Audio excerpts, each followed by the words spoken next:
Welcome to the podcast here on Pollute Your Soul. We're here with DEXGOD. DEXGOD.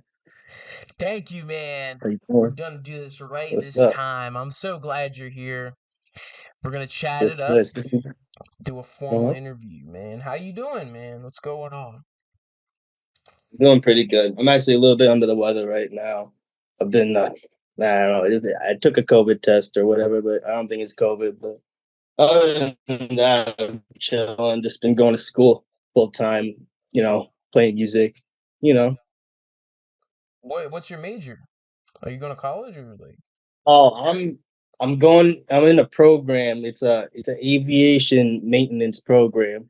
So you become airframe and power plant technician. You get you get the things you need to take those tests and start working on airplanes, you know. That's fucking dope, bro. That's dope as fuck. Yeah. I don't know if So you remember, I used to be like a butcher, like cutting meat. that shit was great. Yeah, you tell me about that. That was. You had some interesting stories about that. So on another topic, Triple C Mafia. I've noticed that's what you've been pushing lately. Posting on that, posting stuff about that, putting that in your bio. What is that? What is Triple C Mafia? People see mafia is something of just like it's my thing, you know. And people come and go. So far, me and Squab have really been the ones holding that down. He's the one responsible for all the imagery, like the logo. The I don't know if you've seen like our merch site. He has all these merch designs. Like I got this hoodie. It's like I'll show it to you. I'll He definitely designed link shit that like in the description, by the way. definitely, yeah. Yeah, it's on Teespring. We're trying to move the shit to a different site, but yeah. It's like uh it's like a collective that didn't turn into something I wanted it to. So there was a tape. It turned out into a pretty dope tape I dropped in 2020, the Triple C Mafia tape. I guess that's what you could call the debut of Triple C Mafia. No one featured on that tape is really like in my circles anymore. Like I don't talk to any of those people anymore, save for Ski God. A couple of the rappers aren't even with us anymore. At least, you know, that we had that tape, but it didn't turn into the collective I wanted it to. But I just kept doing it. The imagery was so dope. I thought it was kind of potent. It's just kind of like the Dex God thing. Dis Mob, Dex God, Triple C Mafia. It's all like umbrella. Under the same thing. This mob has what's his name in it? He always talk about that. Jason in it. Yeah, Jason loves to rep Dis Mob. Yeah, he's definitely a Dis Mob soldier.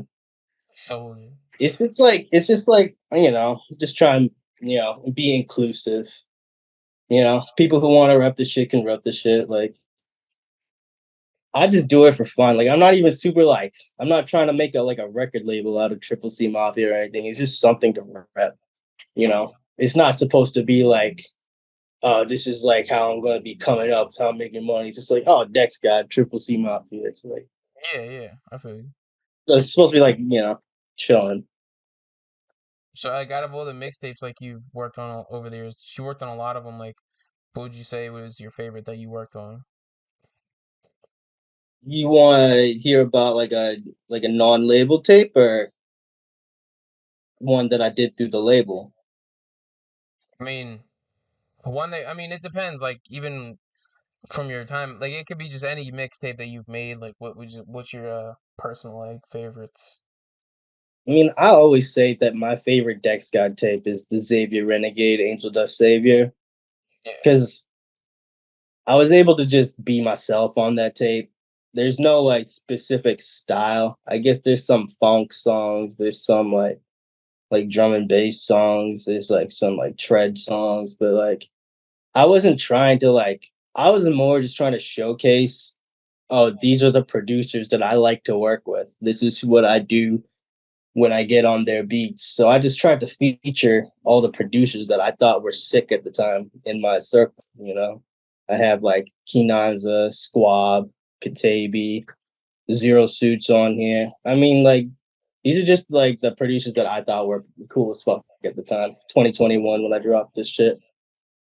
And it just the cassettes turned out pretty dope. I mean, like I don't think they had a big run. I think it was just like 20 cassettes, but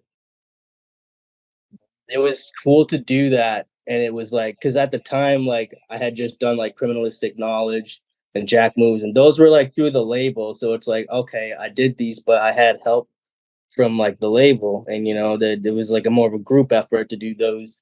But to do this one is just like I completely did it like on my own. Are you still affiliated with the criminalistic? Um, I don't know. I think it's just too weird, bro. Like honestly, just through the internet, I'm not gonna lie, a lot of the fallout had to do with my own behavior and my own drug use, but I think like through the internet, it's way harder to like rebuild bridges and kind of like like move on from shit. I don't know. Like Body it language is seems not like detectable on the internet too. That makes communication hard. You know? exactly. And I don't know what they say about me. I don't know what the current like opinion of me is. I was just under the impression as long as like as long as we're not talking, it's not cool. I think DJ ZZZ still follows me. And we used to talk a little bit after the fallout, but I don't think like he wants to like maintain it. So I don't know. I was working with Odyssey a lot recently. We have a whole tape together that I'm trying to wait for him to give me the green light to drop it. It's all songs that he wants to release on his next tape, and then later I'll drop those same songs on a solo tape. But yeah, after the label, it's weird because Odyssey came to me and was like, "Yeah, those dudes are mad fake and whatnot." I'm like, "Yeah, all right. I mean, like, we can start working together." But like, I don't think like he was ever really tight with them. I don't know. He was always doing his own thing. But yeah, Odyssey still fucks with me. We were making a lot of good songs together. I'm looking forward to dropping those. That's good, bro. I'm Yeah. excited. Like it didn't end up too bad. You know what I mean? You're still kind of doing your own thing. You're still. It doesn't seem like there's too hard of feelings. It seems like it's just different phase of your life's coming forward. You know? Yeah, and I honestly have been trying to make the transition back into playing drums. I'm trying to like get back and playing like heavy music and hardcore and stuff like that. Even like I've been writing some like skate punk shit with my friend. We got enough material to probably start a band. So I don't know. I think that might be the direction I've been going in recently. I do have another tape that I've been working on. Same producer, Tryptamine, that did Floaters, and that should be dropping soon. But I was thinking about making that my last tape, last for the time being, like DEXGOD tape. Go back to working on some like heavy shit. That's what I used to do before I rapped. What instruments did you play? I played drums for like from like say I think I started in like seventh grade, and then around the time I was like out of college, but no, I had just dropped out of college and I had just I had started getting like hard drugs and whatnot. So I just like gave up on music. I stopped playing music altogether Yeah. and just kind of like was like this shit sucks. Like I hate being in a band. I hate having to write music with these clowns. I hate having to lug my shit to shows, getting sweaty, and like I just hated it. I honestly thought I just wanted to stop all that shit. Then I started rapping because I'm like, this is so much easier than being in a band. You get to make your own music. You can drop so much music. You can Yeah. make all the decisions on your own. You don't have to collaborate with anyone you don't want to, or like, you Yeah. know, it's weird because now I'm like grass is greener type thing where I think being in a band is something I enjoy way more than being a rapper after my experience being a rapper. You only need two people to really start a band. Like really, like only two or Exactly. three. It's the best to start it with two people, and then once you solidify a sound, a band name, image, and all that, then you add on more people, but you and the dude you started it with will have like laid the groundwork for everything. Everyone else just follows suit. That's kind of what I'm doing with my friend. We started a band. I don't know if I should like drop the name or anything because it's like so like this shit's gonna be like long run shit in the long term, you know? Maybe like maybe like next summer you'll hear like a demo or something, you know what I'm saying? But yeah, so that's kind of what I'm putting all my eggs in right now. I'm just trying to like, because if I can get back into that life, you know, it just seems like there's been a comeback, like a resurgence of like hardcore and pop punk and shit. I don't know if Even maybe in because Delaware, I was man, out of that's the league. true. I thought it died for like the last half of the 2010s. Like I'm like, maybe this shit's just not happening anymore. There's no bands coming out that are like blowing anyone's socks off. But it just seems like recently that shit's gotten way more popular again, which I love. I'm all about that because I Well, it's where I came from. That scene. I think it's people are tired of like SoundCloud rappers, like to be honest. Like I don't know how else to say it, but like I don't like would I ever go to a Kid Laroi concert? No. Okay? He fucking sucks. Like I hate Kid Laroi. Like to be honest, would I go to like there is exceptions obviously like great artists that came out of like, that era like Ski Mask and like, even Matt OX I consider to be very talented. But I Yeah, think that the general audience cannot connect with that and instead they decide to, and this is everywhere, like even in the Philly area, Maryland area, Delaware area, they say, what can we do now? Well, let's have fun. Let's go to those basement shows at those college towns. Let's have fun. Let's do some pop punk, hardcore punk, and it's more easy to connect with because like you're there, you could just talk with the guy. He's probably doing the same thing you're doing. He probably works at fucking Subway or Waffle House. You know what I mean? It's more yeah. fun. It's a fun scene to get involved in wherever you're at. You know? What you're saying is like SoundCloud rap is kind of like they make it so that they're less easy to relate to in some way. But yeah, they're all talking about like doing like these drugs or killing people when hardcore punk. I mean, you can still kind of it's still kind of like But see, crazy stuff sometimes, well, but it's still yeah, like more like relatable even when it's just like indie bands or just small bands are just fun to be around. You know what I mean? It's like there's a it's more local shit. People can just connect with it I more. always felt like the rappers that got me into like the underground, like Space Ghost Perp, Lil Ugly Mane, Ross Dilliams, even Bones, Puya, even we were all like the same. Like we weren't like we just were fans of music and That's like underground though. I Like had that's valid. What you're saying is yeah true. But the mainstream SoundCloud, nobody they don't they try to be as like not relatable as possible. But what you're talking about, yeah that's like yeah real music. That's real underground music. You know what I'm saying? yeah. That's why because when I started hearing those artists, I'm like, wow, these dudes might as well have been in like hardcore bands. Like they kind of like just speaking like the same like language almost. Like it's all the same vibes. Like I just felt like that. Like I don't know. Like I felt like it was super like relatable for me as because like I wasn't always the biggest like rap fan, you know what I'm saying? I was always a punk kid, hardcore kid. And then like I always liked like the heavy like gangster shit, but like I didn't ever like care about like Wu-Tang and like like Jedi mind tricks and like shit like kids loved like around here. I liked like percussive shit, heavy shit, and there's some rap that's like that, and that's the stuff I like. But when I started hearing that era of like SoundCloud rappers, is like, wow, these dudes is they're like from where I came from culturally, and then doing this with it. I just thought that was so cool.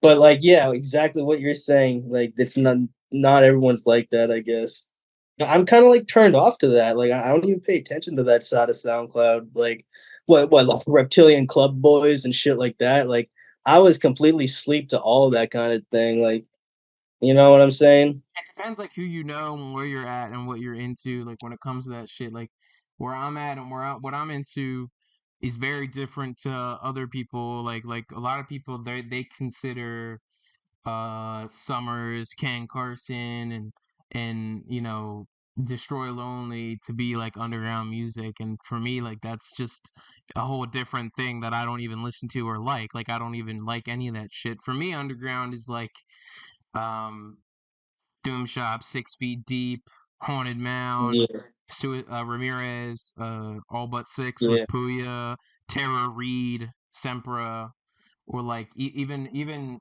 like what's his name, like Aesop Rock, or like shit like that. You can go on a whole another Oh, Aesop spectrum. Rock, Aesop Rock from Weatherman.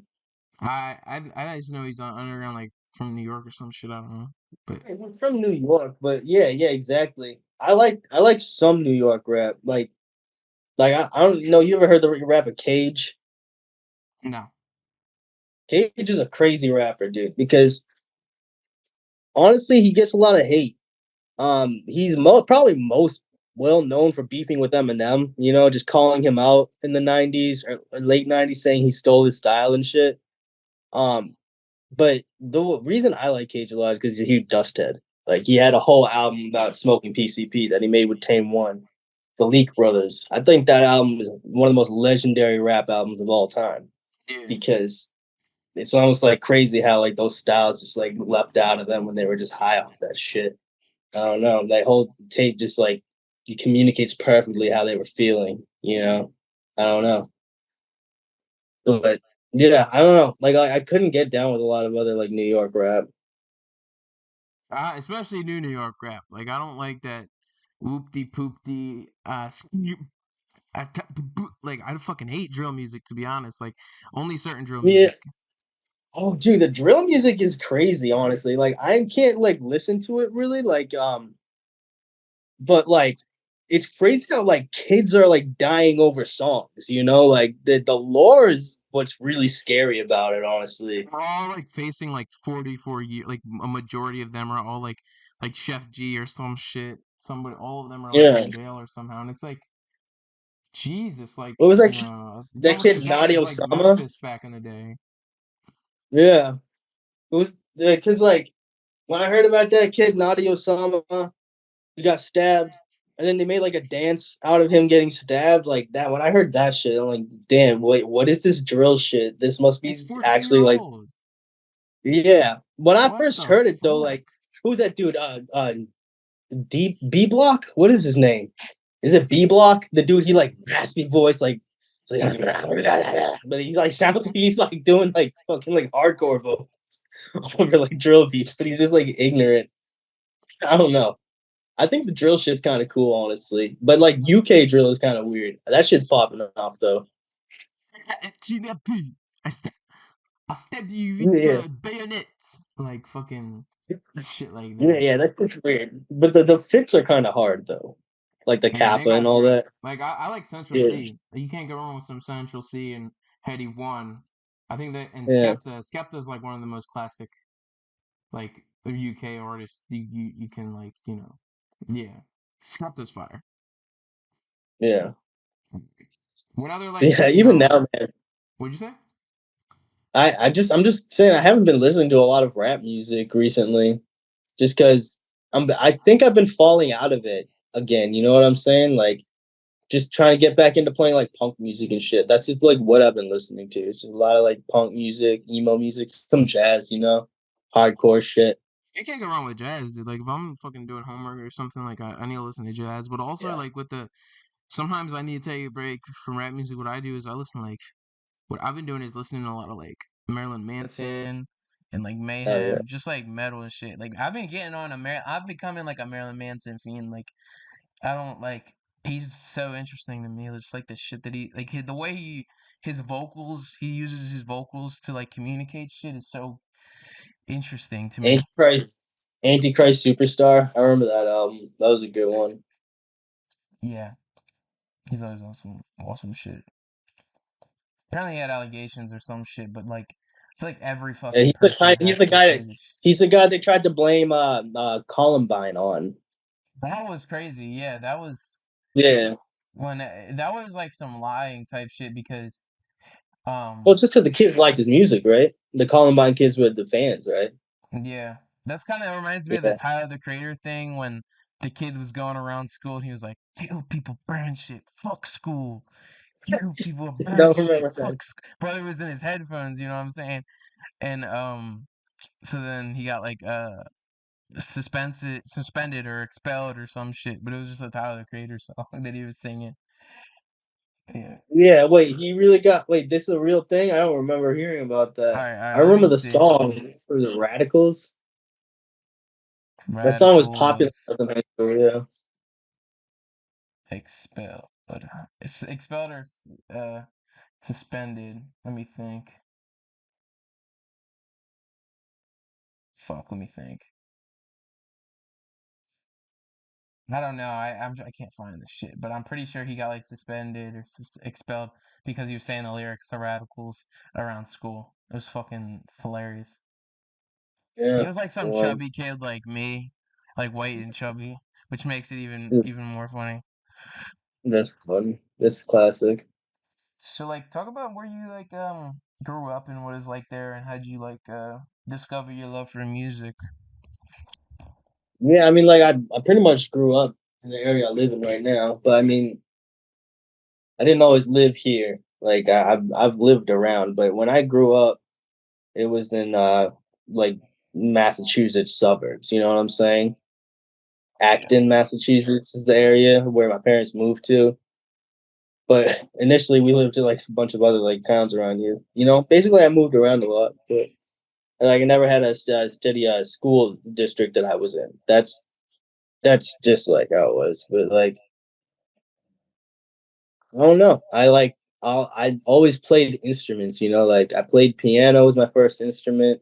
Shortly after that, I like started playing trumpet, and that's where I started to like do my own thing in music. Like I wouldn't like just like learn like sheet music that I was given. Like I would like I was into jazz. And my parents are both really big jazz heads, so I like learned how to like improvise on scales and stuff, and just do shit that like other kids weren't really doing in the music program I was in school. So I just realized that like I must be like into that shit if it like made me feel something with just like fucking around with like trumpet, you know? Like I didn't really realize I liked music, I think, when I was playing trumpet until I started soloing, you know, improvising, you know. It's kind of like freestyling, you know. But I like wanted to play drums really bad. Forget what age it was exactly, but I remember like in elementary school, me and my friend, we would burn Green Day CDs and just listen to the shit out of them.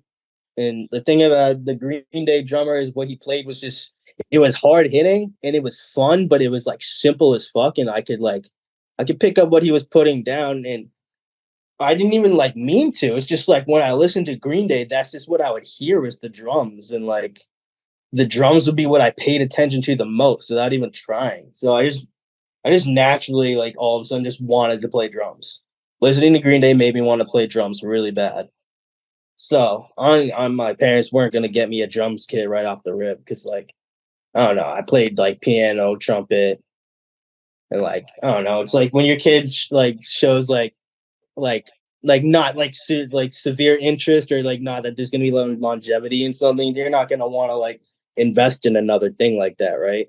So like my parents weren't down to like get me into drums like right off the rip. So like I remember I made like a makeshift drum kit with like pots and pans. I had an exercise ball. I had like a strainer basket, like a bean strainer for like the hi hat, and I had a pair of sticks because one of my dad's colleagues was like a jazz drummer, and he liked that I was into drums, so he would always kind of like enable me, you know, and like he gave me a pair of sticks. He actually gave me my first kit, actually, but he gave me the sticks, and I would play the shit out of that little makeshift kit I made, and my parents pretty much were convinced that they should go on Craigslist and get me a drum kit. So I got like a hand me down kit. I think it was like a Tama Rockstar. And then that's when I really just started to like play drums like all the time. And I was listening to a lot of like I think I was in like seventh, eighth grade at the time. So I was listening to a lot of like new metal and like scene kid metal and shit like that. And like I like Primus a lot. Primus was like my favorite band back then. So I was always trying to play like weird like shit on drums, and like when did I get into hardcore? That's the real thing. Because like I think like when in around like eighth grade, I started getting more like there was a book. There was a book one of my friend's dads gave me. It was like the history of American hardcore or something like that. And I was reading it, and I already knew a couple of the bands in it, like What Black bands were Flag, they? like it was like the like Black Flag, Dead Kennedys, Minor Threat, like all those like original like '80s hardcore bands, like the bigger ones. I'm obsessed with And Dead Kennedys, yo, for real. Like I fucking, their yeah, drummer just died of a fucking uh heroin fentanyl overdose. DH Pelegro, the black guy in the band, he fucking died. that's crazy. I mean, I feel like I've been hearing about a lot of people dropping dead because of fentanyl. Like wasn't like Gangsta Boo died because of fentanyl too, right? Bro, even Tom Petty died of fentanyl. You know what I'm saying? Like the amount of, Yeah, like so many people have died from that. That's why it's like the guy from The Wire, the Michael K. Williams, he died from fentanyl too. the why, yeah, like that show is so good. Like and then I love The Wire. like The Wire, yeah, and it's like he was such a great actor too. He was in like a movie with like Ed Norton recently that he just killed it. He knocked it out of the park, and Yeah, it's so sad to see. Like he that shit. Like if I were anybody that's in power, I would just go on the street. I would set up like a table on the street. You know what I mean? Hand out drug testers for fentanyl. You know what I mean? Like even yeah, because people are. It's like giving out. It's just what I was talking about with my friend who owns a record store who sells like he's very active in like promoting the legalization of marijuana and drugs and stuff like that. He sells like CBD out of his record store, legally and stuff like that. We were talking about how it's like giving condoms to kids, like for at Planned Parenthood. You know what I mean? You gotta, they're kids like everybody's gonna have sex. You know what I mean? Just like how yeah, everybody's gonna do drugs one way or another. So you might as well give yeah. them drug testers so that it's safe. Don't be intellectually dishonest about it. You know what's gonna happen. Do the right thing about it. Yeah. Don't say that like my kid's not having sex, my kid's not doing drugs. Like you're Everybody deluding yourself. smokes a little bit of weed in high school and maybe they don't like it and they move on. You know what I mean? Maybe they do like it and they keep doing it and that's not that bad of a deal. I don't do it anymore because, it's not I don't it wasn't good for me, you know what I mean? But some people can still do it and it'd be okay for them, you know what I mean? Like it's not that big a deal anymore. No, yeah, all kinds of functional weed heads. Yeah, most managers I know that you know what I mean? Like Yeah, very functional, but yeah. I mean, even in like the restaurant industry, you'll find a lot of people have all kinds of vices, and they just make it work until I guess it doesn't. So Yeah, it's kind of common. It's like the American way. it's the American way, yeah. But now we're kind of talking about like this, like, is there any like kind of local, like we're talking about like hardcore and bands that you liked? Mhm. What local bands or musicians did you kind of get into, or are you still a fan of? Yeah, I mean, Massachusetts had a sick, like, dense scene for hardcore pretty much the whole time, like during like throughout the '90s and shit. But like when I was going to shows, there was a specifically sick scene happening. It kind of ate itself alive. Like it was like, you ever heard of a band called Rude Awakening? Yeah, I'm pretty sure. Yeah. Yeah, like a heavy hardcore band from Merrimack Valley, Massachusetts. They were like the poster child of like hardcore when I was going to shows. They were like everyone wanted to go see Rude Awakening. They had really fun shows. It wasn't just Rude Awakening. There was the band that the Vane dudes were in before, East Beast. That band played a lot. They were sick. Shipwreck AD. That was one of my favorites. There was the scene in there was the venue called Anchors Up, and that's where I would try to go all the time for shows because there was always sick shows happening there. All the bands from that area. It was the Merrimack Valley area in Mass. So it was like Haverhill, Lowell, Lawrence, like Andover, Methuen. Like there's so many bands from there that was it's just not really happening anymore because I don't know. Those bands like they were sick, but like the shows would attract like the worst people. Like I remember I would see like skinheads at those shows, skinheads, Oh man, FSU dudes. Yeah, like, not but like punks, it wasn't not like punks. Fuck off. You know what I'm yeah, saying? but they weren't like Nazi skinheads. Nah, they were sharps, like skinheads are against racial prejudice. You know, it's mostly just like a working class, like New Hampshire skinheads. You know what I'm saying? But it was just like I remember like there was one show where like the cops came, and I remember that's the incident that got the venue closed down, and that was after that venue closed down. That was really when the scene started to die. They tried to make other venues happen, but I just don't think it's been like lit since Anchors Up was a venue. But yeah, Massachusetts hardcore was I really liked it when I was in high school. What years were you like in high school? I My high school was 7th through 12th. So I started 7th grade in 2009. I was in freshman year 2010, sophomore year 2011. Yeah. I graduated in 2014. Okay. I graduated in 2014. Yeah. So that means you're like what, like 26 or some shit? I'm 28 now. Yeah.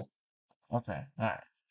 Yeah, right. The numbers don't make any sense. I know I graduated in 2014. I know I started middle school in 2009, but I switched schools and it was weird because I switched schools and I think I did a year again at the new school just because like that's just the way they wanted me to start because it was like a charter school or something. That sucks. You have Yeah, them but it fucking didn't. holding you back basically, but not really, but basically, you know what I mean? Yeah, yeah, but it didn't feel like it because like I think I was older for my grade previously, so I was like with people my age when I was repeating the grade or whatever. It didn't feel like I repeated a grade because let's see, I did 7th grade at the school here. I mean, and then I did it again like the next year, but it was at like a completely different school, and it was like completely different. Like they didn't even have real grades. Like, and you like called the teachers by their first names and shit. It was What like, the fuck? yeah, no, it was a charter school, so it's like they had a charter from the government to teach how they wanted and like do whatever they wanted. And Private schools that are free, that's basically what it is. Like, yeah, kind of. they always said this is a public school. They always said no, we are a public school, but there was a lottery to get in. Yeah, like not anybody, they don't let anybody in. Like they have them where I'm at. It's kind of like it's not like it's not a privilege to go. It's just like you got to get a good grade on the you either have to be a family of somebody that's already in it or you have to get a good grade on the Yeah, admittance test. yeah, exactly. If you had a family member who was there, you got to go. I remember because I just didn't want to go to the charter school that I went to. I remember I literally wrote down an essay about why I didn't want to go to the school, and they said that they didn't even like read my thing. They just let me in because my brother went there, and I was like, "Fuck, I don't want to go here." And then It's fucking, insane that they didn't even read it. I mean, but that I ended yeah, up not going there. I convinced my parents not to let me go there. It's just fucking fire, but still, yeah. public school is trash, bro. No Oh, matter it what. sucked. I honestly wish I went to like I wish I went to like an art school or something I think that there's not a lot of like art programs to begin with Yeah, in public school. So like the only way that like because me and you like not to be like egotistical, but me and you are pretty different people than everyone else. You know what I mean? We both are very creative definitely. people, and it's hard for us to be in like public schools where everybody kind of does the same shit. That's why I'm flourishing right now in college, but in high school it was horrible. Like, it was so bad. Yeah, I can imagine, bro. I didn't even really like college either. I went to college. I went to the school I went to because I already knew mad kids who went there because I was throughout high school. I hung out with kids like a few years older than me because I was in their bands, and all those kids ended up going to UMass Lowell. That was just like the place where like band kids went, like not like band camp band kids, but like kids who like played like metal or shit. Like the kids who were like the scene kids, the kids who would always play local shows and shit. They always went to Yeah. UMass Lowell, and so I was going there for parties like throughout high school already. So I'm like, oh, when I graduate, I want to go to UMass Lowell. It's just continue the party, like so like Yeah. that's just kind of like what I was thinking, like high school brain. Like I'm like, yeah, I mean, like everyone goes to college and kind of like figures it out. So I don't know. It was kind of stupid. Like I wish I knew better, but I was just following what all my older friends were doing. They're all going to UMass Lowell, so I went there too. And the thing is, academically, when I started courses in college, I realized my high school did not prepare me for shit because we didn't take tests at the charter school. So I was never taught how to study for a test. No, that must have been horrible. Yeah, so I was taking like calculus like in freshman year, like Calc 1 and shit, and like it was already super confusing shit. Like I'm like, I don't get this shit and I'm not gonna study and the homework is fucking brutal. I could just be out there like smoking weed and shit with people and like playing music, starting a band, That's where my like priorities were in college, like starting a band. Like, because I just was like, all right, I'm here. This is where I would start a band if I'm going to start one. You know what I'm saying? So that's kind of what I was doing. I was like always playing like hardcore with kids, and and I ended up dropping out in the middle of my sophomore year, and I just excuse me, sorry, might be COVID, who knows? But I started working at the call center and just like living on campus. So I just became like someone who lives in that city, Lowell, and just like didn't really like go to school, but like I just like worked at the call center, just kind of like fucked around.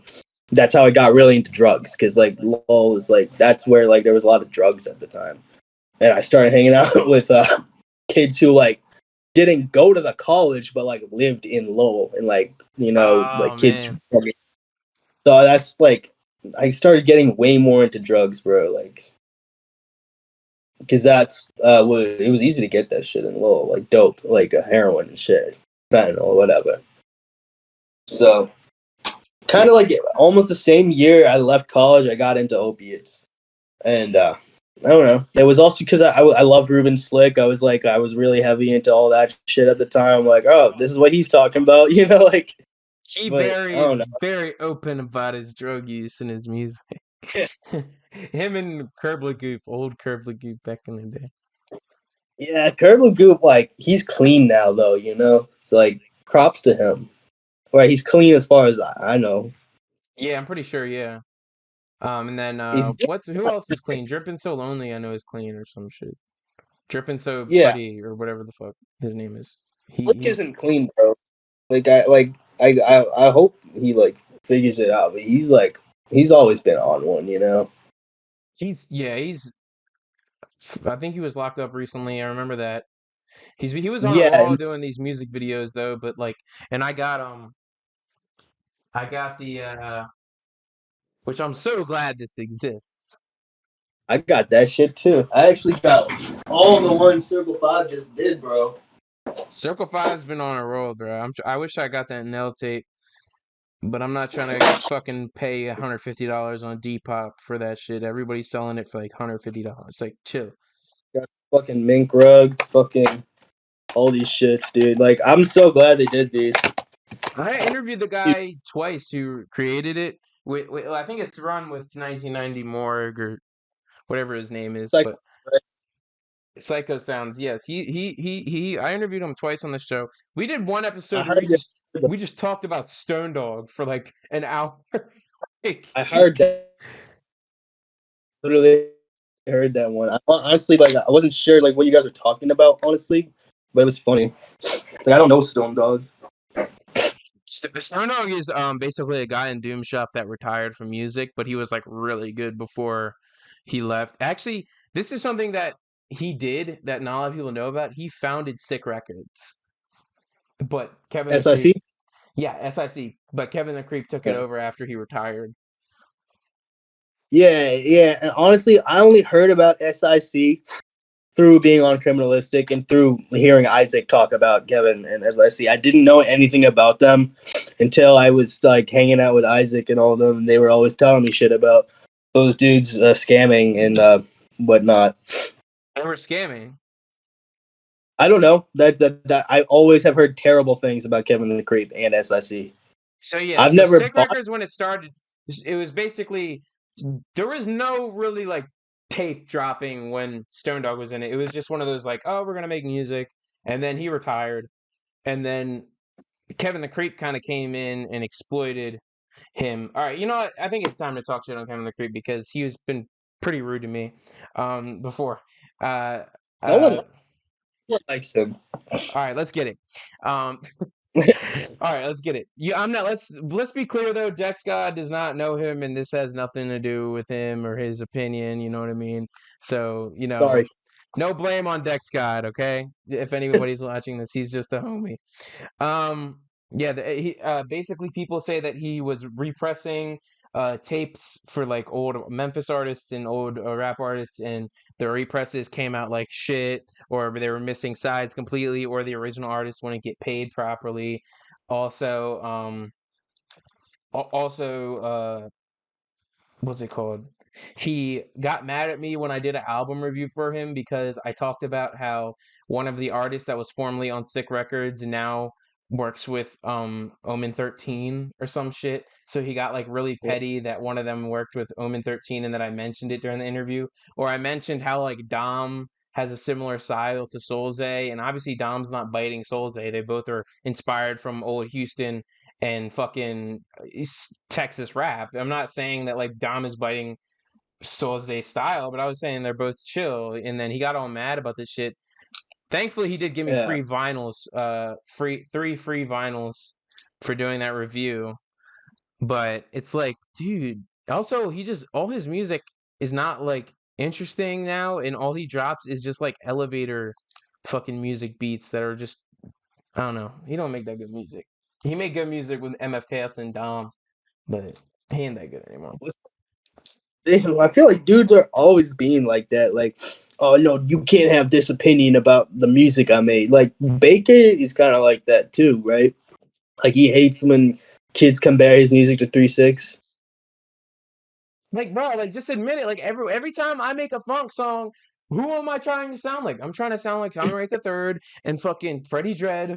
Like I admit it. I'm dick eating because I'm a fan. Like you know what I'm saying? I got the Freddie Dredd tour poster right there. It's like am I gonna lie to you right now? It's like when people make like emo music, like they act like they're original. Like, no, like you're not original. Everybody's been sounding like this before you. Like, you know what I'm saying?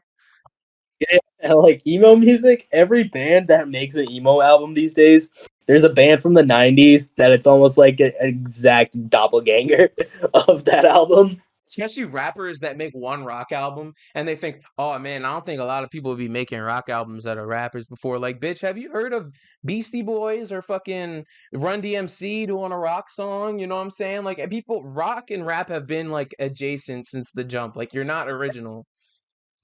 Yeah, the Public Enemy Anthrax crossover. That was my favorite back in the day. And then Ice T doing the metal band. Body Count's hard, dude. He got investigated by the feds for that song, Cop Killer. Great song. Great fucking song, Yeah, dude. yeah. I like Ice their T's new album. talented. They have a Did new you hear the album. new? No, it's not new. It came out in 2014. Came out the year I graduated high school, but it was new Body Count because they hadn't dropped something since like 2096 or something like that. But it was fire. Yeah, the new Body Count from 2014 is really fire. I love it. I always recommend it. Oh, I'm gonna look into that later, bro. That's fire. Talk shit, get shot. That song's so fire. That sounds like a song I'd like. You know what I'm saying? I love that shit. You know, reminds me of like Madball type shit. I like Mad. You ever really get into Madball? Yeah, actually, I got the New York Hardcore DVD recently. Love that shit. Dude. Yeah. Madball, Mm. Freddie was in this shit. Vision of Disorder, Crown of Thorns, District 9. What it like? I don't. What is Gigi Allen considered in all this? Like, is he hardcore punk or what is he? Yeah, definitely hardcore punk. He's kind of in his own lane because it's like shock. Yeah, definitely. But I mean, he was just kind of like a fucked up person who found who found music as a way to be like as a vessel for like how fucked up he is. He decided to use punk music as a punching bag for like how fucked up he is. That's my take on Gigi Allen. At least he didn't like kill. Here's the thing: we like to Yeah, make fun of him as a person, but like you know what I'm saying. You're right. It was his punching bag because if he didn't make music, he would be a serial killer. That's what he said before. yeah, 100%. And he kind of did a lot of fucked up shit on stage. Like he did hurt people and shit. And like I don't think he's exactly should have gotten away with a lot of things he did. But I think he could have been worse for society if not for punk music. Yeah, he would have just been like one of those like crackheads who just like killed somebody for like $20. You know what I mean?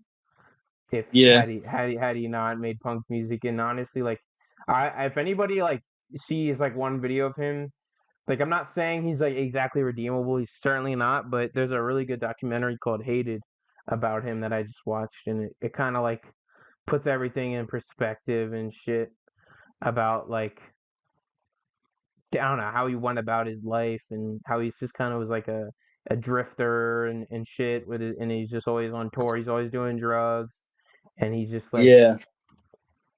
I it's remember a reading very about interesting. he was like a cross dresser when he was in high school. I remember that.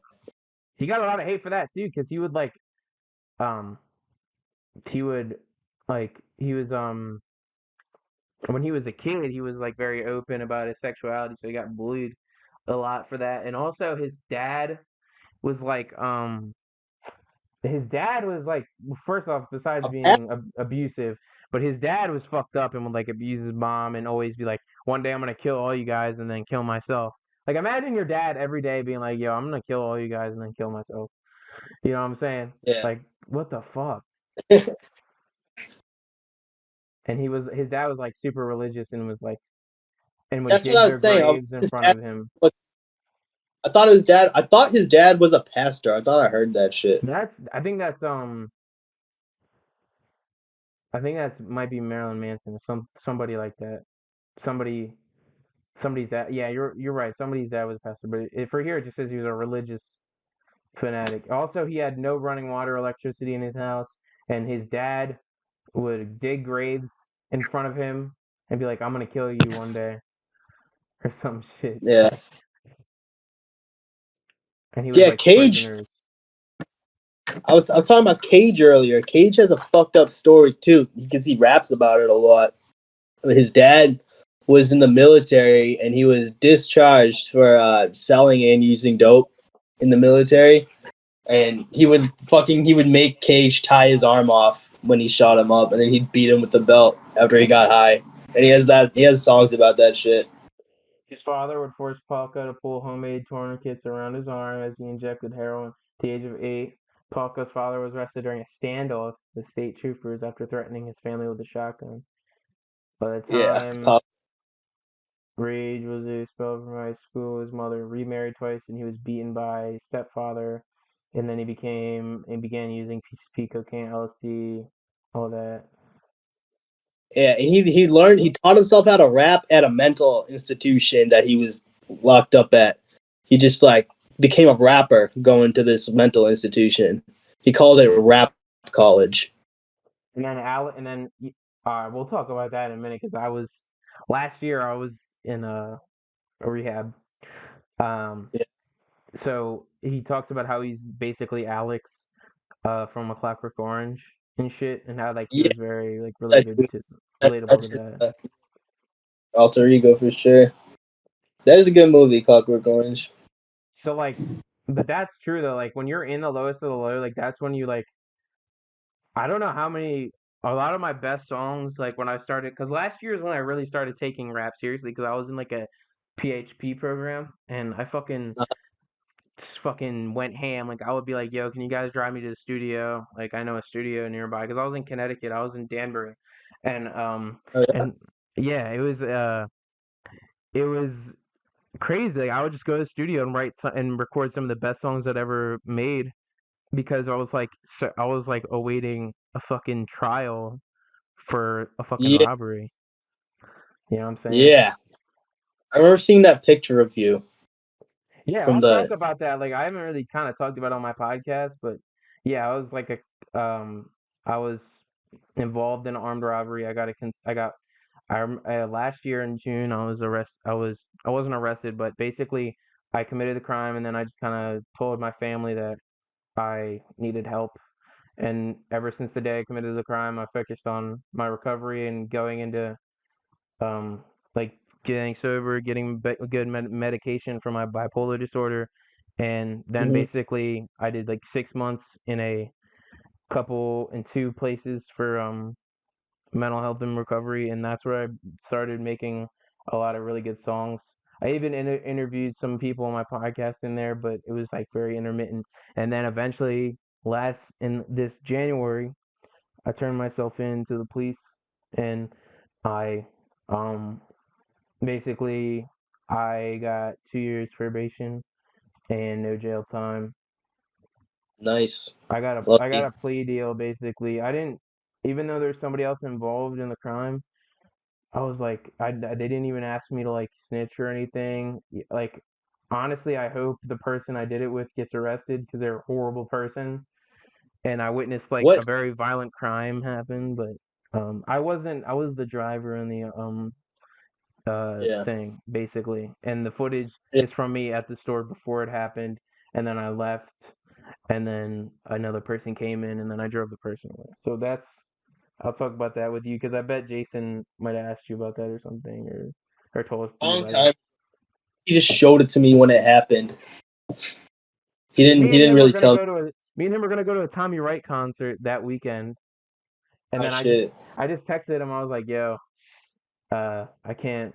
I mean, I forget what I said, but I was like, yeah, I can't. We can't go to that concert anymore or some shit. That's cool. That's good. You didn't get jail time though, bro.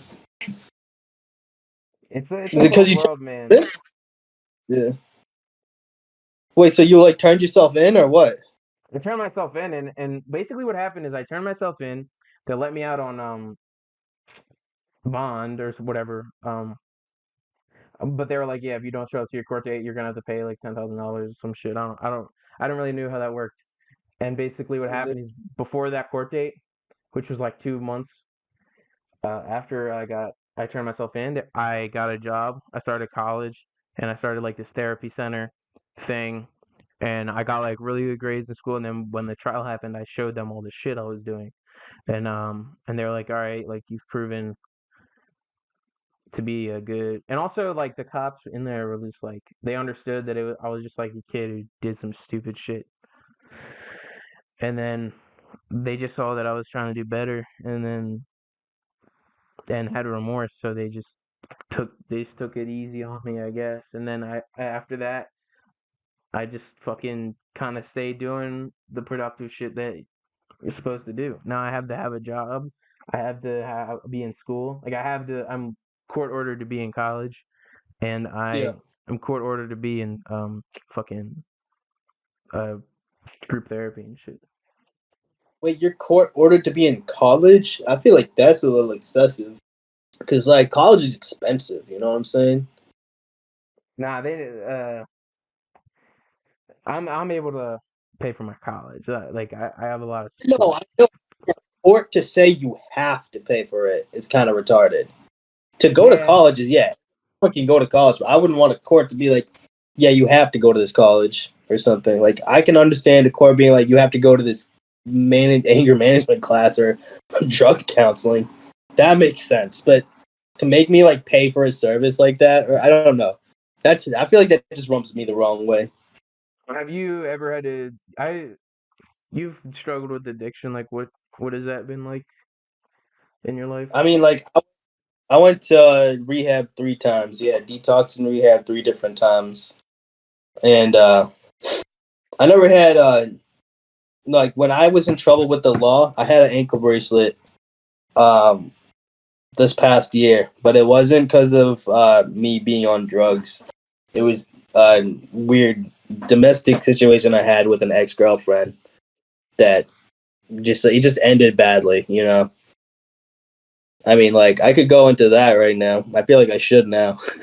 But Yeah, because you were like, yeah, I mean, like I was dating this girl like last year, and she's just like she's like I'd known her since like college, like 2014, but we weren't like really like close back then. We were like just like acquaintances through like basement shares parties or whatever.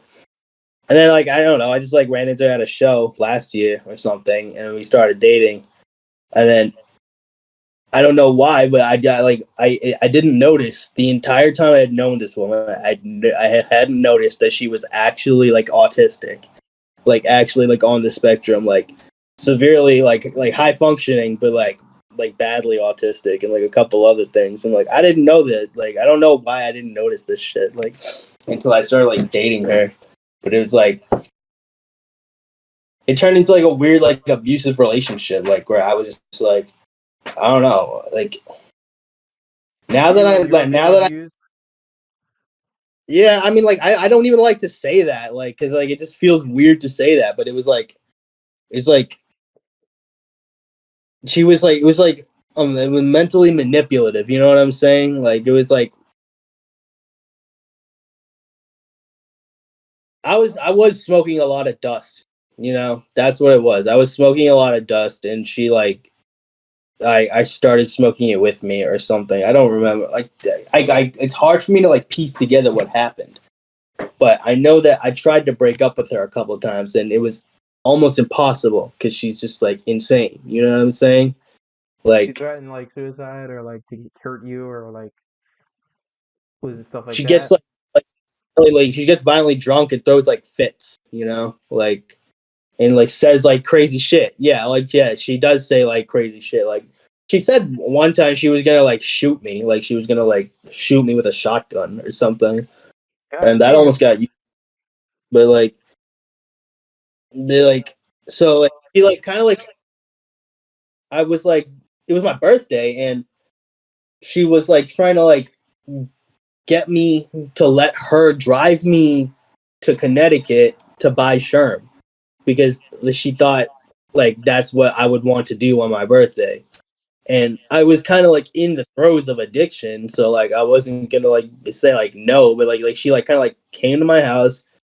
I was like, yeah, let's go to Connecticut. So I'm like, all right, let's go. And then like halfway there, not even halfway there, like we were like had left for like 10 minutes, and I'm like, yeah, I don't want to do this. I don't want to do this. Don't drive me to fucking Connecticut. And then she just like wasn't responding. Like she just wasn't saying anything. She just kept driving. And I'm like, yo, do you hear me? Like turn around. Let's go back to my house. Let's like Jack. Like I don't want to drive to fucking Connecticut right now.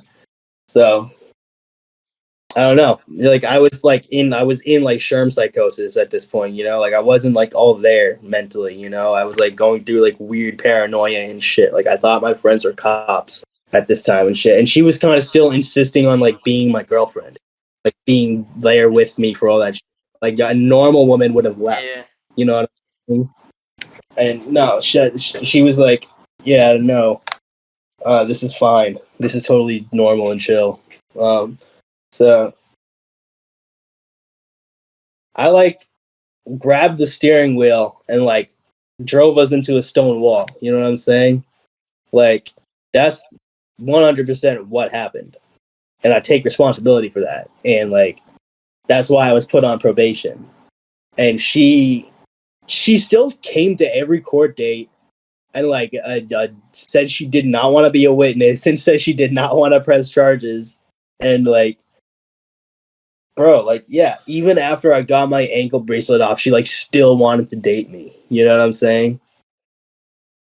That's Like wild. I'm sorry you had to go through that, dude. Like that sounds horribly toxic, dude. Like yeah, and I Jesus. couldn't. I thought I was the toxic one because I was the one smoking dust. You know, I was the one like being addicted to drugs, and like I showed the drugs to her, but she was already gone, like mentally. Like when I'm not on drugs, I'm not like that. She's always like that. You know?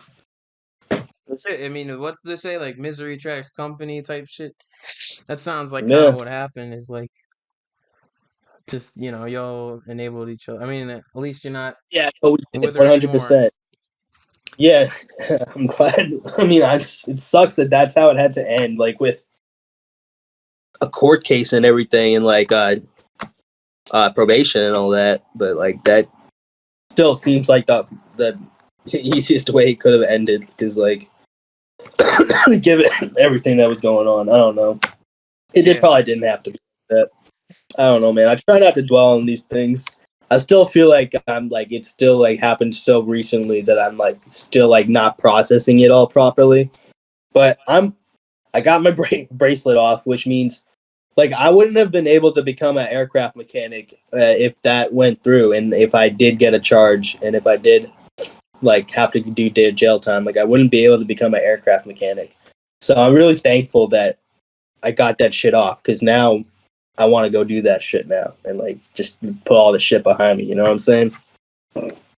Yeah, that's good because like it's kind of hard, like even though like taking responsibility for something like that, and also like knowing that like it could have gone sideways or something like that. It's hard to like forgive yourself for like being in those scenarios or like. But at the end of the day, you did stop yourself from like.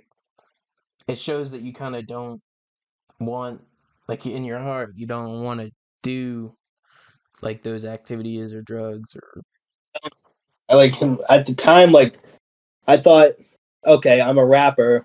I'm DEXGOD rapping for Criminalistic Records. That means like, I have to smoke Sherm, obviously. I was kind of like, it was stupid. Like I was like, it was me doing mental gymnastics to allow myself to get high all the time off that shit. And I kept saying, oh, it's for the creative process, you know. That's how I make the evil verses. And like it still feels like that's how it was working. But like, you know, with a little bit of like mental maturity, I can say that like I can write an evil verse sober. You know what I'm saying? That's But good. I don't know, man. What you say? That's great. Yeah, Glad to hear yeah. that, I dude. mean, like, dude, that's the thing. Like when I was going to rehab, like they were like, yeah, just because like I told a couple dudes at the rehab I went to when I was primarily known as an opiate addict. Yeah, like, yo, have you tried dust? Have you tried that shit? I've tried it before. I fucking love it. And they would always be like, yeah, do not smoke that shit. And I just thought, oh, you would say that if I was talking about anything. But yeah, no, that shit is really like, it's very volatile. It's not like other drugs, you know, it's not. It's fucked up. I heard it makes you feel like Superman or some shit. Like it makes you like Yeah, powerful or some shit. definitely. I got a lot of work done. Like a lot of like it made me feel like I was like a sick butcher. You know what I'm saying? Like I was doing a lot of crazy shit at work off that shit. But it just Yeah. makes you go crazy. What you know Christ Bearer No. from RZA's label? Yeah, I think so. Yeah. Christ Bearer, the guy he cut his dick off Sherm. Yeah. What Hey, the what he fuck? said? Yeah, I thought you might have heard about that. Price bearer. You there? Yeah, I'm here. Yeah. I'm looking this shit up. Hold on. Yeah. So what he says is that like, well, you'll see what happened to him. Basically, he I hope I like don't see it, but I he was heard my. All right, here we go. he was high. Thought like he thought, okay, I got all these baby mamas, and they're always getting money from me, and like my life sucks now because I keep having all these women by these babies by these women. So I'm gonna cut my dick off, and that's pretty much his logic behind it.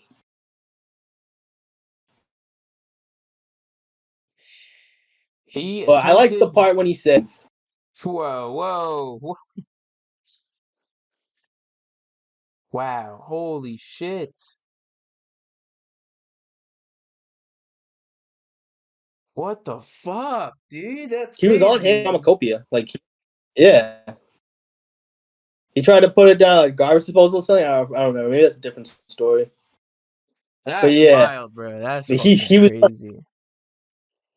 he's like, yeah, PCP, it makes you see truth, and then you get addicted to the truth you're seeing, and you get like, and it makes you go crazy, and then there's too much truth, and you can't handle it, and people like other people think that it's like a way to communicate with angels, and like angels can like give you knowledge through PCP, and then it becomes too much for like a fucking human. You know, that's like the theory behind it. Well, it's like with DMT, like people like they see the elves or whatever they're seeing. Yeah, DMT is definitely some godly shit too, but I don't know. Angel dust is scary. Like DMT is not scary. Like it is scary, but in like a wholesome way. You know what I'm saying? Yeah. Like angel dust is not wholesome. Like when you smoke it, you think it's improving you in some crazy godlike manner, but like it's really just fucking you up. Like it causes like cranial lesions and shit. Like What movie feels like a drug to you? movie. Yeah, what movie feels like a drug? I don't know if you're a movie buff. I am a movie buff, but I'm trying to think about what that question means. Yeah, I mean like what movie like is makes you feel like otherworldly, makes you feel like very is a unique feeling movie that could be similar to drugs. Like for instance, like, uh just being like high as shit when I was like in middle school, the best thing that I could compare to that would be like Apocalypse Now. Really feels pretty trippy, you know what I mean? Um, The movie. I liked. I got Gummo on DVD recently. That's a super weird movie. oh man, I want to You get see? into that. Yeah, it's like a live action Beavis and Butthead, but it's more fucked up than that. It's a good movie though. It's definitely trippy. Puts me in a very tripped out headspace when I watch that shit. There's this other movie. Same director as Kids. Yes, and Bully. Have you seen Bully? Well, it's directed by the writer of Kids, and he also shit. What else did he do? Yeah, he did Bully. Bully is, I think, that's the best movie that's ever been made that's based on a true story because they don't skimp on any of the reality. Like they use real names and Yeah, everything really Bully happened was like that. the director of Kids. Yeah. Yeah, there was two guys. There was Harmony Korine and the other guy. I forget Larry Clark. his Yeah, name. Larry Clark didn't have much to do with Gummo. Wait, hold on. Yeah, he Yeah, didn't have anything to do with yeah. Gummo, but he directed um Bully. And hmm wow, oh yeah, that's wild. Yeah, this I haven't seen this, but I know the plot. The Bully movie. Yeah, Yeah, those kids get fucked, bro. and what's it called? Kids is a masterpiece. I've seen that. Actually, but I know what happens in it. But I don't. I'm not gonna let them stop watching it. I don't know. I just haven't seen it yet. I know what happens in it though.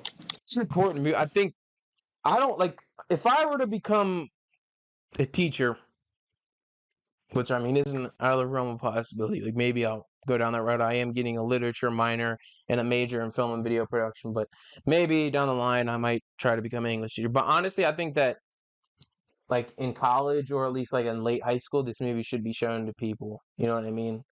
Like it's in a very Kids. important. Yeah, I think that it's very Yeah. important to be shown to people that like first off, have sex safe and also don't do hard drugs. Like, you know what I mean? Yeah. Like chill the fuck out.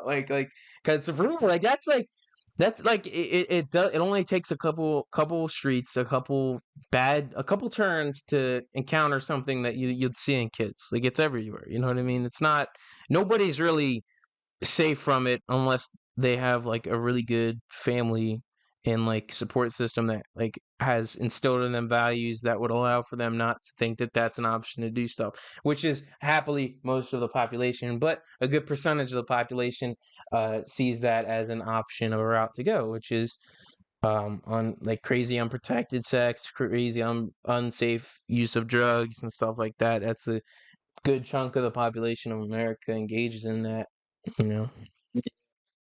It's important to Definitely, bro. protect our children, future children, because me and you are both, young, but it's important to protect the next generations from getting into that. Yeah, I mean, there was like always controversy about teaching sex ed in schools versus how parents should do it. I think it should be both. I think it should be in school and at home. Like, I don't know. Like, if you have multiple sources, you can like think whatever you want. Honestly, It should be taught that it's but normal. First off, it should be taught that it's normal to have sex. You know what I mean? yeah, And that, but like, when you do it, it should be like healthy, consensual, and like safe. Like, and also teach them about the options for drugs to use, like prep or some shit like that, or like, uh, just or like what to do if you have one. First off, they don't teach you what happened. They just teach you like don't get the STDs. Like they should teach you what happens if you have one. Like what medicines you have to take. You know what I mean? Like I don't know, and I don't know what medication you take when you get HIV, but I assume there is one that keeps people alive because obviously there's a lot of people that get HIV that still are alive. You know what I mean? So like it should I be. remember Dare. Do they have Dare in your school? I think so. Yeah. DEA, you dare to resist drugs? That shit was some bullshit. But they would be like telling us about all these drugs, but they wouldn't like they never explained. Oh, you can get like dope sick or something. You know, like you can go into withdrawal. Like it's actually like it's not like, oh, just don't do these drugs. Like I feel like they should have talked about like Narcan and shit like that, and more like, I don't know. What to I think do if Dare. you have a friend like there should be a slideshow in that like thing. It should be like what to do if you have a friend or a family member that is currently suffering an overdose of drugs. Use Narcan from a first aid kit, shoot it up their fucking nose, and revive them. You know what I'm saying? It's like, come on Yeah, now. I didn't pretty know much. that until I went to fucking rehab and shit. I didn't know. Yeah, I mean, I didn't know that shit until I became an addict. Like Yeah, I didn't know about being dope sick until I started doing opiates. Like I didn't know about it before that. I guess I I could have known about, like if yeah. I like paid attention to movies I had watched or music I had listened to, but like at the age that I started doing opiates, I was a dumb kid. Like I was Yeah, you were like 18. 19, 18. Yeah. Yeah. What's it called? I was talking to somebody that um he grew up in a pretty bad area. He's doing great now. Um, professional career and whatnot. And he told me Mhm. that when he was a kid, he was, selling drugs, whatnot, doing lean and shit like that. That when he first got his lean taken from his parents, like his parents found his like lean and took it from him. First time he went into withdrawal, didn't know what happened. Just didn't know what to Mhm. do. He just didn't know what he was feeling. He didn't know if like he got like the flu or something like that. He didn't know anything. He just didn't know. Yeah. He was like 14. Yeah. His parents probably wouldn't have known that shit either. I don't know. It was in the early days of lean too. He's like in his like early 30s or some shit. You know what I'm saying? So it was like 2012 or some shit. I forget. That's still fucked though. I mean, lean's kind of weak though, so it must at least it must have been like I know I've never been like sick from it. Like I've definitely sipped lean, but not enough to get like sick from it. You know what I'm saying? Yeah, you probably have to be doing a lot to Yeah, like it's so expensive. Fredo Santana amount. You know what I Yeah, mean? DJ Screw amount. No offense to the legends that have fallen. they would sip a lot, and it was like good shit too, not like cut. Oh, it was cut back then. Like they would cut it with Caro and shit, but not the shit Screw would sip. Definitely no Caro in that. Yeah. So I have this awesome poster I'm gonna show you. Hold on. By fucking Grime Fiends. And it's I got like a know. Wait, it's who did that? Grime That's Fiends. hard. I think I know who that is, but I can't. He's the guy that does all the Doom Shop shit and the screws in Okay, his head and yeah. shit. Like this shit is fucking dope. Yeah, he's in my opinion like one of the best artists to ever walk the planet. I know I'm dick eating, but whatever. You know what I'm Who's the saying? dude that did the art? There's this hardcore album. I gotta find out. Whatever There's a artists need to guy who get their love, you know. you would like this dude's art. I'm gonna find out who the artist is. Pusshead. You know Pusshead? Nah, I'll check it out. Yeah, Head he's couple. been around. Like he's done like art for a bunch of like metal bands and shit.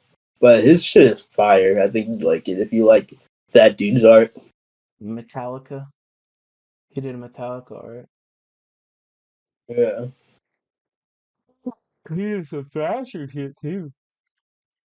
Well, he was in the band Septic Death. They're like a hardcore band. Misfits art. He's done some Misfits art. Yeah.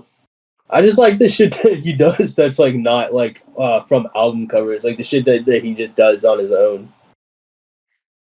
Yeah, like that's like he seems He goes pretty like hard. good with his drawing and shit and what he's like. I like graphic shit, like not pussy shit. Like you know what I'm saying? Like I don't know how else to say Yeah. it. Like just not pussy shit. Like not like I hate modern graphic design where everything's like all simplistic and like you But know what I'm talking like about? the corporate Oh, like fucking sucks. like people designing websites for like companies and shit or what? Exactly. Like I miss like old websites that were all like they had 100 different graphics all over the place and shit. Yeah. Like Like, popping at your .com. face. Yeah. That aesthetic was fire. Full Yeah, I Mac don't like games. minimalist. I like a lot of Exactly. content pack. Perfect. Yeah. Content. That's why I like old Sublime and shit. That's why I like old vintage horror art. Like there's nothing better than like Yeah. Oh, the Sublime, the Sun album that had a sick cover. yeah. I like I used to erotic listen. horror art from like old like where the vampires like, you know, putting the blade up to the lady and shit and it's just it's Yeah. cool.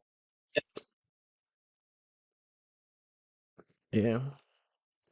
So what music you got coming out next that you could speak on or did we already kind of So go over that? I don't think we talked about it in detail, but so I mean, I've got the Street Shitter EP coming out. It's just supposed to be like just a little EP, just kind of like a nightcap on my discography, if you will. Yeah. Like it's just like I don't want to pump out albums like I've been doing the past 3 years. I'm probably not going to be pumping them out anymore, or like constantly working on a new tape like I have been in the past. So this is just kind of like my last release, and after that, I'm going to be working on other shit. Like I have a death metal project coming out that I'm pretty excited about Yes. because it got recorded poorly back in like 2015, like when I was in college, and it's just been on SoundCloud, private, and it just doesn't sound how I wanted to sound. I wrote it, so it was recorded in 2015, but I actually wrote it in high school, maybe around 2011. So it's actually shit that I wrote in 2011 that's getting. I have this kid. He's in a band. Well, it's not a band. It's more like a solo project. He has a solo project called Tears 7 Times, and they are like a metalcore like solo project. But it's like his like one man band type thing.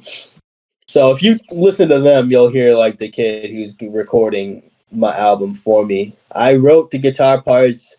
I got the drum parts. I'm gonna record the vocals. I don't play guitar. I know how to write guitar parts, but I don't play guitar. So I had to get someone to learn the parts and record them for me. So luckily he's helping me with that. But yeah, that's like after Street Shitter EP, Prod Tryptamine, that's gonna be my main focus is dropping like heavy music and like punk music, things like that, you know? I'm really I excited to had the hear this new chapter you're gonna go into, man. Yeah. I mean like the last album I did, Floaters, no one really listened to it, it feels like. I've dropped it. I think we're working on cassettes. So we'll have cassettes for that and Dexter Nectar and Necromancer soon. But when I I'm gonna buy that dropped cassette. Floaters, I was super like I yeah, for sure. The cassettes are gonna be fire when they come out. And I think it'll get people listening to the tape more. But I think when I dropped Floaters, it was just kind of like I didn't promote it very well. I just kind of like dropped it, and I wasn't trying to promote it super hard because when it comes to like it's like my 31st album. Like I feel like I shouldn't be like promoting the shit out of my 31st album. Like if you know about me, you're gonna listen to it, you know, at that point. You got an And if you audience don't, you're already. probably not going. Yeah. Like, yeah. Like I'm always like, like people like you already got enough people that like consistently listen to your music, so it's like it's not like a big Yeah. deal. I think with the new stuff that you're doing, like that's a different sound. I think that you should definitely like approach that in a different way. But when it comes to rapping, like you already got a Mm-hmm. fan base, Yeah, and anyone who's consistently listens to my shit, like I'm so thankful for those people because I don't care if it's like 2 people, 10 people, or whatever. Like I like my Spotify plays were only high. Like the only time my Spotify plays were ever like high, like in like they were in the 2000s once, and it's when Hounds of Anubis dropped, and it's only because of error Spotify being linked to the album. It has nothing to do with me. So that's why I don't care about that shit at all. Like, why would I only have Spotify plays after dropping something that's linked to either Isaac's or Error's Spotify? Because the algorithms favor them more. But it's not like, why would I care about those listeners? Like I'm not gonna like. It's just like I like the 600 people listening to my Spotify now. Those people are way more valuable to me than the 2,000, 3,000 people that would be listening if I was plugged in with a bigger artist. You know what I'm saying? Yeah. Like you want your own like that's what I like that's why I've kind of trying to wane off features lately only with like friends, cuz like I just did a whole album with like 25 fucking people on it, you know what I mean? But for the next like couple not for the next half of the year, it's only going to be me, you know what I mean? Cuz like I already got my features out of the way and it's like I want to build my own audience. Like even the people that have blown up recently um they're known for their own music. Like even like here's an example of somebody like that's known for their own music that doesn't get any features. Like even like Ramirez, like even though he started off with like Suicide Boys type shit, he most of his Yeah. famous samples are just like him. You know what I'm saying? Same with like Freddie Dredd, like it's all just kind of him. Um, that's what's important. You should be focusing like as an artist, you and other people like watching this or the just focus on making shit that sounds good with just you on the vocals. Like Yeah. you got to be able to carry a track by yourself. Yeah, man. Like I remember like I made a point to make Xavier that album. I made a point to have no features on it because I wanted it to just be me and the producers. You know what I'm saying? Yeah, makes sense. But I also love to just give features to like my friends and even maybe some of my friends that don't rap very well. I love to do that kind of thing, and people have always kind of like not liked that about like when I make music. They're always like, "Why did you get this kid? He sucks." I'm like, "He's my friend," you know. Like Yeah, I'm like good. let's Listen, yeah, you don't got an ego, man. Like you're just, you're having fun with it. yeah, and people will be like, "Yeah, well, you'd blow up more if you worked with like better artists." And yeah, but like those artists don't particularly they don't. I don't think they really care about what I'm doing as much as the kids that are my friends being on the tracks. You know, Yeah. like if I worked with APOC Crisis, I don't think he'd give a single fuck about what I do on the track. Yeah, like how do I say this about him? He's a great artist. He's a nice dude. Had him on the podcast, but he's kind of like already a well-oiled enough machine where he already makes enough money. He already has enough Yeah, fans where like he doesn't have the time to focus on like intensely working with another artist. Like he's already in his own lane. With all due respect, you know what I mean, to what he's doing. He yeah, already is in his own like lane. Like it's better to work yeah, with like he already has his friends that he works with, you know what I mean? yeah. And you already have your friends that you work with. So like it's not that's why I stopped asking people in interviews like who do you want to work with? You know what I mean? It's like they're already working with who they want to work with. Exactly. Like, I remember when I started. You know, Kinanza, right? What's that? Kinanza, Niza, the producer. He produced like a lot of like underground hits. He produced for Roz, Slick, Lil Peep, Bones. Probably, yeah. He produced all the Metro Zoo hits. Like he produced like Babysitter's Club, How do you spell his name? Nza, like Nza, or Keenanza, Keenanza. But he's like he's the one of the only times I tried to like work with someone a little bit bigger than me, and it actually paid off big because he ended up fucking with my shit. Like I bought 3 beats from him at first when I was just like entering his DMs. I bought 3 beats for him for like it was like either $50 or $70 a piece, you know, and that turned into like him just like sending me beats because he liked what I did on them so much. And Oh, okay. I know people, these songs. I know these songs. yeah, and he gave me a whole beats worth of albums at the time when he had just dropped an album with Mike DC and produced the whole album for him and mixed it. He did the exact same thing for me, and I think that's so fire. Like my album didn't do as well as like Mike DC's album did, obviously, but it was still fire. He gave me all those beats to rap on for free and make an album with just because he liked how I rapped. I don't think APOC Crisis would have done that. You know what I'm saying? Yeah. Or Like like, that's honest, you know what I'm saying? Like the people that like are generous and will fuck with you, you know what I'm saying? Like they're rare people. There's a lot of it's rare to come across people like that, you know? the beat on Xavier Renegade Angel the Savior for Cold Cuts. That's the song that Kinanza produced on that album. He made that beat for me on a live stream where I just like hopped in his live. There wasn't like anyone else like in the live at the time, and he was just like producing. He's like, "Yo, what's up, bro? Yo, you want this beat? I'll send this to you right now." And so he like made a beat for me like on live stream. That's what I used on Cold Cuts, and that I think that shit's so fire because I was listening to Nissa's beats like before I rapped. Like his songs were like legendary to me before I rapped. He's a really cool kid too, super humble. Yeah.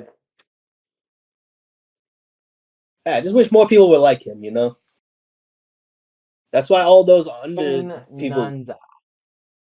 Yeah, like Z Chronic, love to work with them. Curb, Slick, everyone loved to work with Kinanza. Yeah, he produced Two Juice, which is like one of my favorite Ruben Six songs. Like I didn't fucking Yeah, know that. That's fucking fire. yeah, Well, thank you, man, for coming on the show, man. I really enjoyed talking to you and chopping it up. We got a good, lengthy episode in with yes, sir. DEXGOD, man. Great talking to Right. you, and understanding your latest chapter of your career, man. Any other announcements you could say before we wrap this up?